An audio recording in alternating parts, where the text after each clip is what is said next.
বিশ্বাসঘাতকতা বর্তমান সময়ে সমাজে এমন এক ভয়াবহ রূপ ধারণ করেছে, যার ফলে মানুষ বর্তমানে একে অপরকে আর বিশ্বাস করতে পারে না।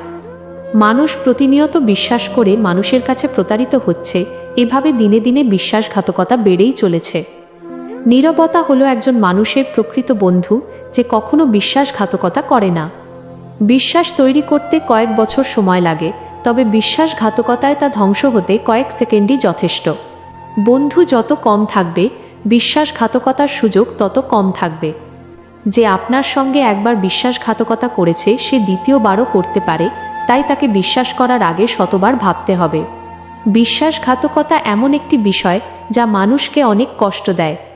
বিশ্বাসঘাতকতা হলো বিষ, যা মানুষের মাঝে এটি প্রবেশ করলে মানুষকে ধীরে ধীরে বিষাক্ত করে ফেলে। যারা সম্মানের পরোয়া করে না, তারাই বিশ্বাসঘাতকতা করে।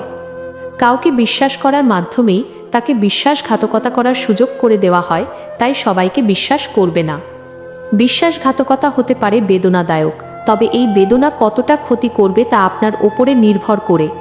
যারা মানুষকে বিশ্বাস করতে পারে না, তারাই বিশ্বাসঘাতকতা করে। একটি কথা মনে রাখবেন, যারা আপনাকে বিপদে ফেলে চলে যাবে, তারাই একদিন আপনার সাথে বিশ্বাসঘাতকতা করবে।